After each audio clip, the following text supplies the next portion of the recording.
good and faithful friends. Jerry Rosa here in the Rosa Stringworks workshop. Mother Nature is giving us a shower out there right now, and you might be able to hear that in the background. We kind of needed it. We had a pretty wet earlier part of the year, but it's kind of dried up in the last couple of weeks, right when the mushrooms should be coming up. Maybe this will get them going. I have yet to find a shroom this year, and that's bad news for me because I love those things. I don't eat a lot of weird stuff, I guess you'd say, with my taste the way it is. But I do like mushrooms, and of course, in one way, they don't have a lot of taste, but it's the way you fry them up and butter and all the good stuff that you put on them is what makes them taste good. Anyway. We've got a good shop talk for you today, but we're going to take a little detour first and talk about some of my other little hobbies and interests. And if you don't like that, well, I'll put a little text on the screen here eventually and let you know where you can fast forward to.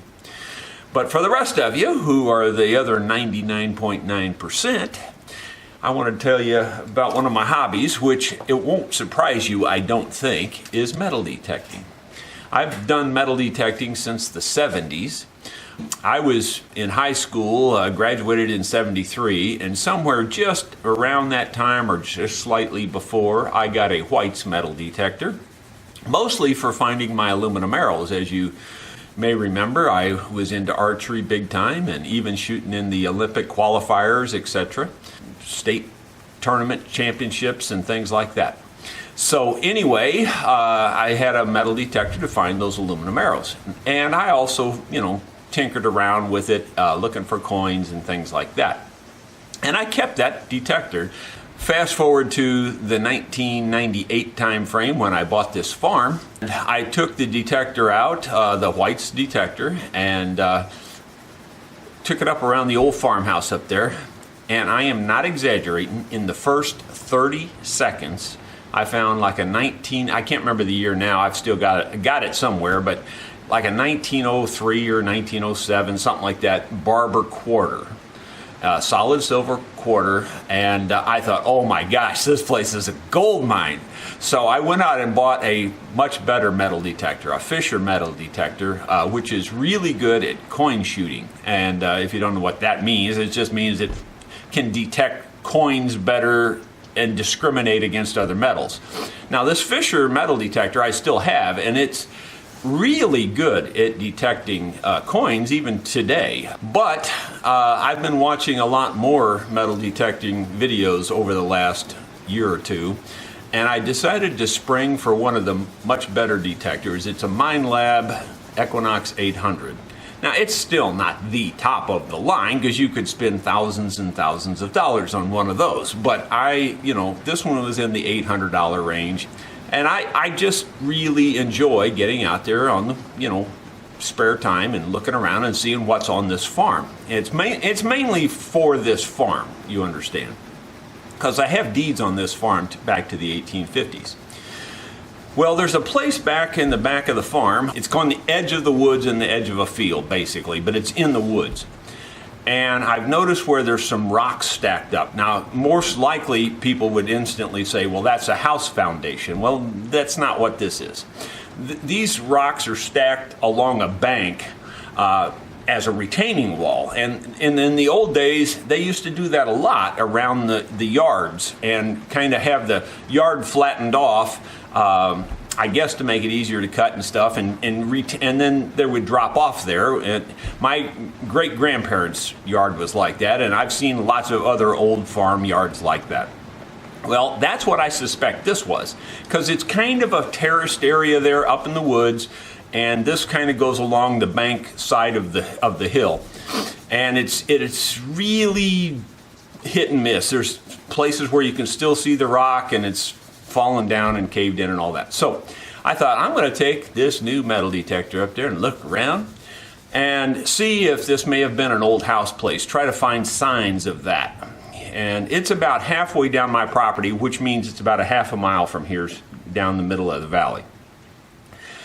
Otherwise, there's no evidence of any house or anything there, but I just suspect there must have been at one time.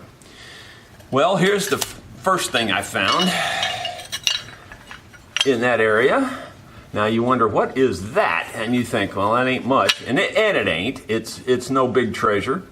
But this is there's an emblem there, and I'll try to get it up close. And if you can see it, it's a plow. This shank that you see there is what hooked onto the horse. And this blade down here is the plow. And then above here it says, I've already looked this up on the internet, and the emblem says Hild. You can't hardly read that anymore. It's so degraded. But under my microscope, I can kind of make it out. It says Hild. So like a Hild plow. Actually, it says chilled, now that I think about it. That big is a C. I never thought about that, but that's a C because this is called a chilled plow. You know, me having a farm background, I also am familiar with what they call a hillside plow. So I thought it had something to do with that, but it's not. It's chilled. And that was the process they used to make these plows. It was some new casting process called chilled steel or whatever. And so this is a chilled plow, and it's made by the Oliver Company, and this is a number 19. Oliver is broken off there. But this is what I found first. So it's not much, but it's from the late 1800s at least. I think they started this company, I looked this all up and I've already forgotten. I think they started this company around 1865, something like that. So it could be anywhere from the 1860s on up to the 1920s or 40s, somewhere in there they quit making them. I don't know. It was in the late or mid 1900s when they actually quit making these. So it could be a lot newer, but my bet is, based on where I found it and the way everything looks back there, this is probably from the late 1800s. I found one more thing that kind of gives me that clue. I'm going to bring that and show that to you here and let you see if you can figure out what it is. So here's the other thing I found. Oh my God. Oh, it is heavy. And you think, well, that doesn't look like it could be that heavy. It's solid iron, solid steel, and it's about 1.25 inches in, and that's just a guess. Let's see here. We'll look exactly and see how big it is. I'm just guessing it's 1.25 inches. Gee whiz, I'm a pretty good guesser. That's about what it is. Might even be 1 3/8. We'll call it 1 3/8. So that's pretty big. Solid steel. Now, here's your first clue. Look at that in there. Okay, here's your second clue. Look at this in here. I know some of you old timers out there are already saying what this is. The question is, have you ever seen one this big? I mean, this thing's huge. That's standing on the ground. It's, 4.5 feet tall, I think. Let me just see how tall it is. I haven't measured it yet. I've never seen one of these this big. I knew what it was instantly. It's 4 foot. It probably used to be 4'6". Well, actually, it is 4'6". It's just been pounded down just a hair there. Oh, pounded! I just gave you another clue. Yes, it's a rock drill. It's a drill. Can you imagine drilling a hole through a rock with this, with a sledgehammer? Now, I can tell you for sure, having done a little bit of that, it ain't no easy job. You can pound on this all day long and make about 1/2 inch a dent. You can see it's been pounded pretty well.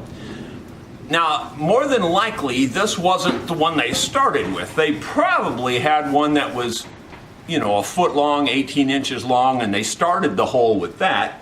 And when they got down fairly deep in the hole with the shorter drill, then they would put this big long one down in the hole and continue hitting it. That's an assumption on my part. There used to be 2 different mining companies that had leases on this property back in the late 1800s, early 1900s, and one old timer told me they actually mined silver off of this property. I have found no evidence of mines anywhere that I can see. It must have been open pit or something. But anyway, I was just wondering if that couldn't have been something to do with it. This was found right by the rock wall that I was telling you about. My other thought, it would have been that they may have used this to drill holes through big boulders and put a fence post in, a steel fence post, a corner post for the yard or something, and drop a steel post down in the hole, and then they pour lead around it. I've seen that done on a lot of old fences and old house places.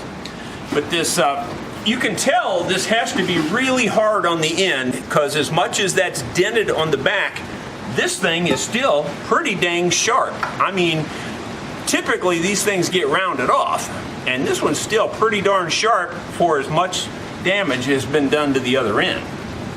So I weighed it. It weighs right at 30 pounds, but the scale I weighed it on, I gotta be honest, isn't a very good scale. So it could be a little more than that, actually. I'd guess it a little more than that. It's pretty darn heavy. I just thought you might get a kick out of seeing a glimpse of how they used to drill holes. We've got our little cordless drills now that'll drill through a rock with a hammer drill, you know. I mean, it's like nothing compared to what they used to do. And trust me, this was a workout. You were a real man if you could drive this thing through a rock. Well, the other notable thing about that drill is that the shank on it was completely square, and the edges on that square were kind of sharp to your hands. I mean, you know, it's kind of like it didn't see a lot of use, but on the other hand, it must have saw some use just based on that end, because it was definitely rounded over. But I've never seen one with a completely square shank like that. I didn't know if any of you had seen that before.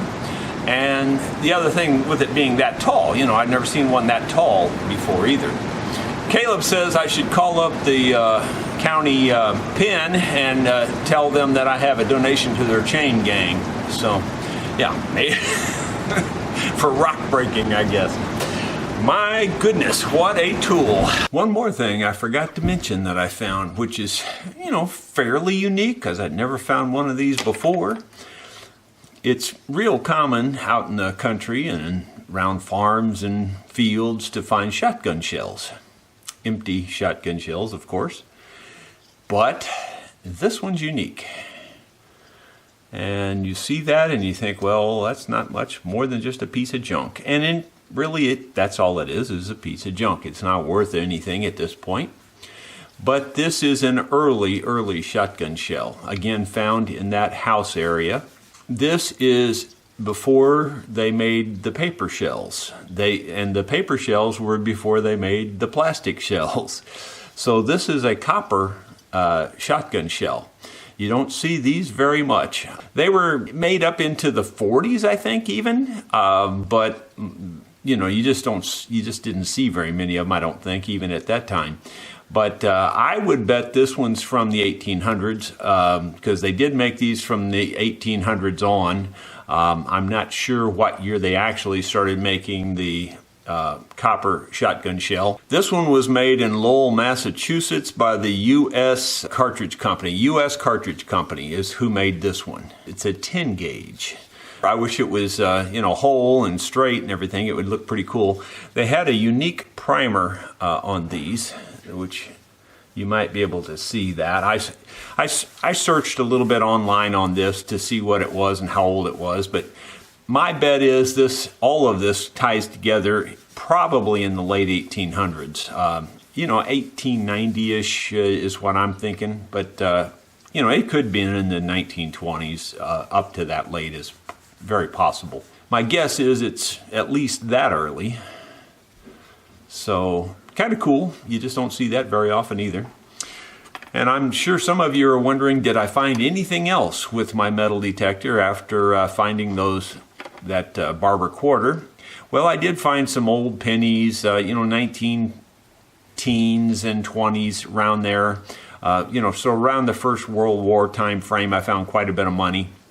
I found an old V nickel, again around 1907, something like that, down in that time frame. But really haven't found all that much. I thought I would find a ton here, and because of all the history of the place. And one of the main reasons I wanted that Equinox is the ability to find gold. Now, I don't expect to find a gold hoard here or anything, but I was hoping to find a gold, you know, $5 piece or $10 piece, whatever, $20 piece, something like that. It would be cool to find a gold coin. So anyway, the search goes on. My friends, I want to give a big shout out to Liam and his grandfather Keith. And Liam is an aspiring luthier. He's been watching my videos, and he was inspired by a repair that Caleb recently did on the zither. So Keith, the grandfather, sent me a picture of Liam holding the zither, and I'll put that on the screen here. They have intentions of restoring this zither, and I wish them all the best. So take a look at this picture.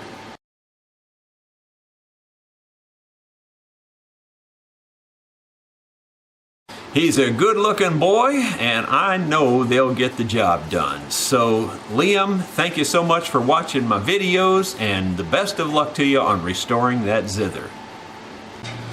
My friends, I also received a viewer gift, and it's a pair of rust erasers. That's what this label says. My feeling is they're just sharpening stones. But on the other hand, it shows a picture of someone rubbing it on a stovetop. If you got rust on your stovetop, you're probably not cleaning it often enough. I don't know. There's not a word of English on here. It's all written in Japanese, I guess, because it says made in Japan. But the only English was on the little tiny label. And it says rust eraser, and then it's got a word I'm not too sure about. Sabitoru, Sabitoru, medium and fine, 2-piece set. This is from Larry McCall in Baxley, Georgia. And Larry, thank you very much. When Larry first sent it to me, he had sent me an email, said he thought it might be something that could level the other stones. Oh, wow. It's not a sharpening stone. When you feel it, it honestly feels a little bit like a rubber eraser. Oh, I did not know that. Yeah, it's flexible. It feels like a real hard rubber eraser. Okay, well, there you go. Take it out of the package and you learn something. So, yeah, I would say it is a rust eraser in that case. And in that case, I got a lot of things I can use it on. I can use it really even on my table saw over there. It's got some scars and things on it. There's a medium and a fine, and it'll be perfect for cleaning up my surfaces of my table saw and my bandsaw and things like that. So thank you, Larry. This is kind of cool. Don't think I've ever had anything quite like that in my hand before. So we'll give it a shot and see how well it works. Let's give this rust eraser a try. This appears to be the coarser one. This appears to be the smoother one. No way to tell by looking at it for me. Larry said that we need to use these wet. Well, I'm not going to use water on this metal. I don't think that would accomplish much. So I'm going to try a little bit of WD-40 here. Spray it just a little bit. Well, that's assuming I can get it to spray. There it goes. And there was a pretty good scar right here that maybe you can see. Let's see if it takes that off of there. It looks kind of like a rust scar. I don't know.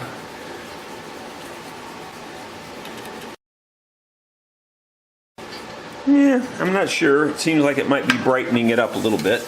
Try the medium one here. This one's a little bit more coarse. Yeah, that's working a little bit more.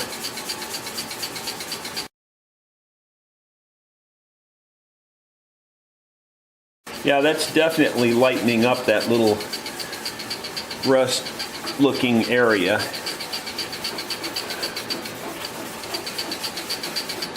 Alright, and you can see there, it kind of darkened that up. So let's wipe that down.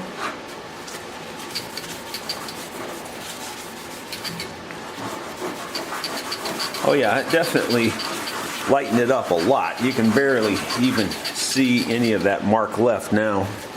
It's just almost gone. So Larry, the rust eraser does erase rust.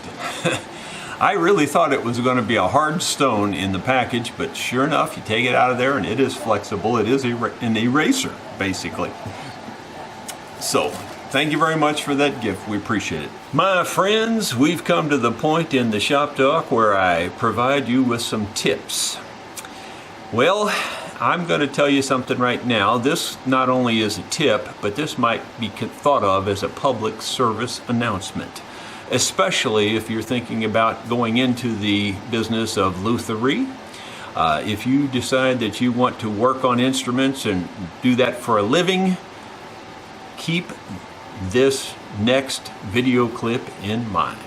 When it comes to finishes and fixing old finishes like this, a good example is recently we had a 1945, I think it was a 0017, something like that, Martin guitar.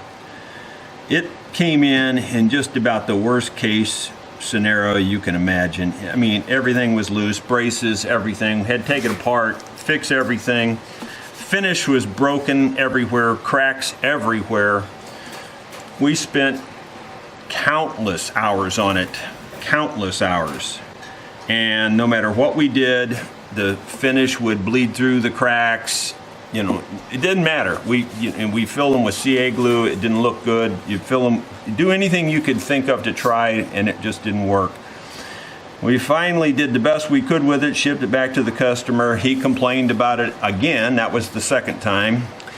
And therefore, we just sent him his money back. And that was, I would say, a couple of $1,000s worth of work and money. We refunded well over $1,100 to him. And I paid, out of pocket for salaries during that time and all this other stuff. And that's my point about this finishing stuff. It's just not that easy. Most people are satisfied with the work we do, but there are some people that it doesn't matter if it comes out near perfect. If it's not perfect, they're not happy. And doesn't matter how much you improved it, how playable it is or anything like that. That doesn't matter. It's that it has this little blemish right here, and they're all uptight about it. So I'm not naming any names, but I just refunded all the money. And so basically I paid to fix his guitar. It cost me a lot of money, actually. It cost me, I would say, close to $2,000 time it's all said and done, because I paid for shipping back once anyway, for sure. The second time it came in the shop, we didn't charge him anything, of course, and we spent countless hours on it again. So it's very frustrating. And, I'm worried that the same things are going to happen right here. I'm doing the best I can. I'm trying the best I can to fix it. And the bottom line is, before you get into this line of work, you need to realize that especially musician people are some of the pickiest people in the whole world. And it takes a lot to satisfy them. I haven't really talked about that on camera before, but it really, really does take a lot to satisfy some folks. No matter how hard you try. And I've gotten to the point where I don't even worry about it. I just refund their money. If they're not happy, it's just easier, and I don't have to deal with them. I don't have as much stress that way as I do, because money is not that important to me. It never has been, never will be.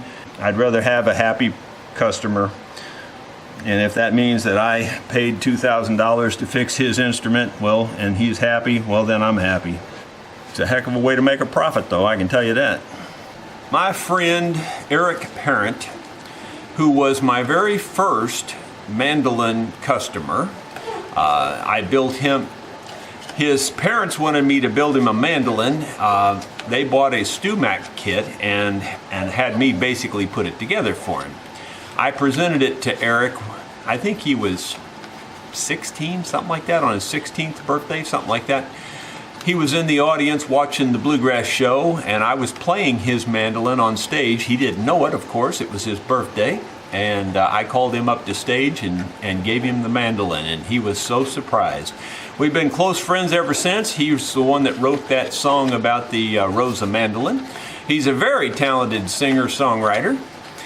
It's really sad in this world that because of his talent that way, that he just can't just take off and make a living that way. I mean, I think he could, but he's got a family and he'd have to just drop everything. Anyway, the point of this whole thing is to tell you that he has started working at a real estate company, Schneider Real Estate. It's up in the St. Charles, Missouri area. So Schneider Real Estate in the St. Charles, Missouri area. There's his business card on the screen.